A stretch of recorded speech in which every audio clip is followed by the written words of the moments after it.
ስለ ዘማሪት የምስራች ስምዖን አሳዛኝ ዜና መሰማቱን አክሊሉ ተስፋዬ በቲክቶክ በመግለጽና ለዘማሪዋም ጸሎት እንዲደረግላት ተማጽኖውን ሲያደርግ ወደ ታይላንድ ባንኮክ በማቅናት ጨጓራው አካባቢ በተፈጠረ የካንሰር ህመም ደረጃ 4 የሆነ ከሰው አቅም በላይ ከነበረው ህመም እግዚአብሔር ፈውሷት የነበረ ሲሆን ከጊዜያት ቆይታ በኋላ ለቼክአፕ በገባችበት ወቅት ነበር ከጀርባዋ ካለ ሶስተኛ አጥንቷ ላይ የአጥንት ካንሰርና ከጀርባዋ የተጋባ ካንሰር ሳምባዋ ላይ የተገኘው። ታዲያ ይህንንም ተከትሎ የህመሙ ደረጃ ከፍ ያለ በመሆኑ በፍጥነት አይሲዩ ውስጥ የገባችና ለሰዓታት የቆየች ቢሆንም በዛሬው ዕለት ወዳገለገለችው አምላኳ ሄዳለች።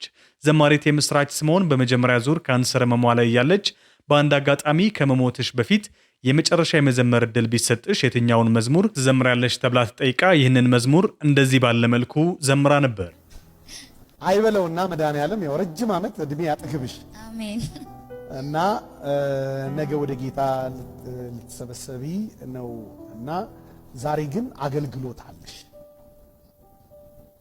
የትኛውን መዝሙር በምን አይነት ኤነርጂ ተዘምራለሽ?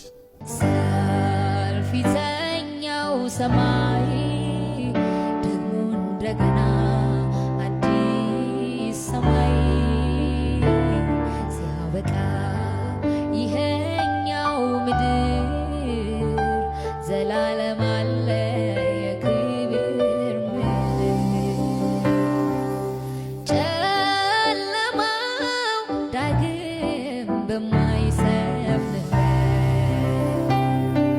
ፀሐይ ጨረቃ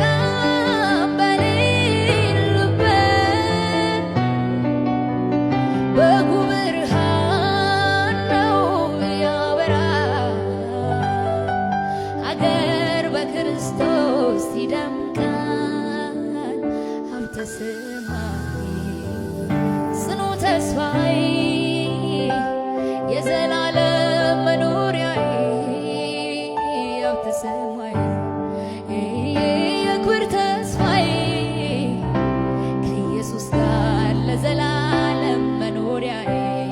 ለመላው የዘማሪት የምስራች ስምዖን ወዳጅ ዘመድ ጓደኞች ፈጣሪ መጽናናት እንዲሰጥ ተመኘን።